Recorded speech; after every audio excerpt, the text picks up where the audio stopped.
Hello friends, आज हम Ikigai book की शॉर्ट समरी सुनेंगे, जिससे हम ये जान सकेंगे कि हम किस तरह से इकिगाई को फॉलो करके लंबा और हेल्दी जीवन जी सकें। अब इस बुक के ऑथर हैं हेक्टर गार्सिया, जिन्होंने बताया है कि हमको अपना एक इकिगाई पता होना चाहिए। इकिगाई का मतलब क्या होता है?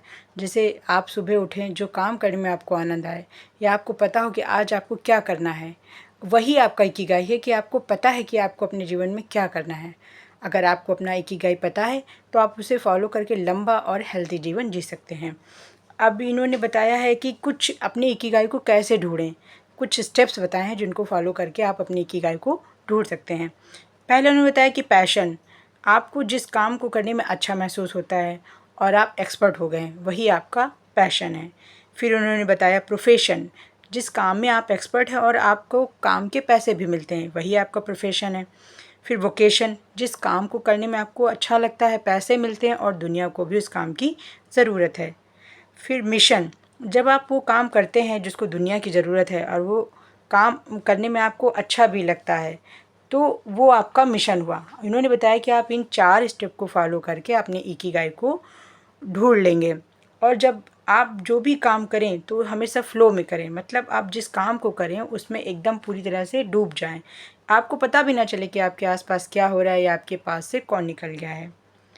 फिर इस बुक ने हारा हाकी बुक वो भी फॉलो करने के लिए बताया है कि आप 80% ही खाना खाएं, अपने पेट को थोड़ा खाली रखें, खाने में कई तरह की सब्जियां लें, इंद्रधनुष के रंग की तरह की थाली हो जिसमें कई प्रकार की सब्जी दाल हो और थोड़ा थोड़ा हो, छोटे बर्तनों में हो, और नमक चीनी कम खाएं।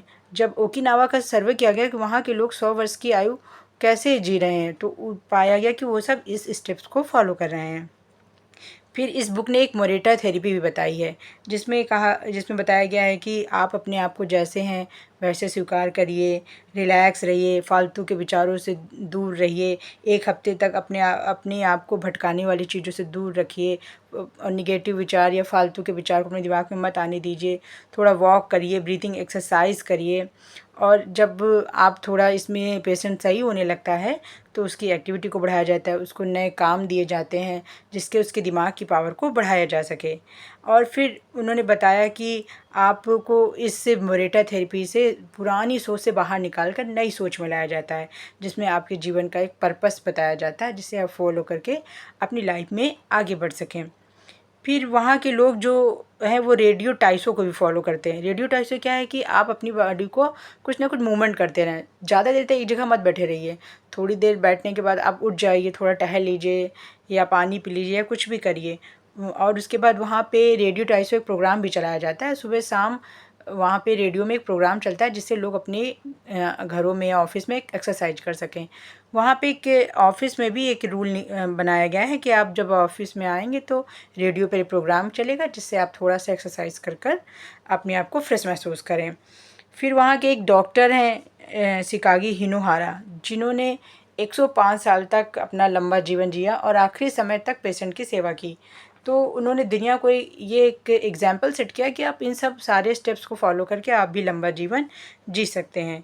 इकिगाई बुक हमको यही सिखाती है कि अपना इकिगाई ढूंढ निकालिए, और अब जब आप अपना इकिगाई ढूंढ लेंगे तो आप भी एक लंबा जीवन जिएंगे, आनंद के साथ जिएंगे। और अपनी इन पैशन को भी आप स्वीकारिए, मतलब आपके अंदर जो कमी है उसको आप स्वीकार लीजिए और स्वीकार के अपने काम को आनंद के साथ करते रहिए, तनाव कम लीजिए।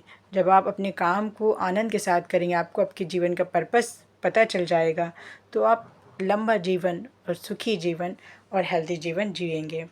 तो फ्रेंड्स, इन सब बातों को फॉलो करके आप ही लंबा जीवन और हेल्दी जीवन जीजिए।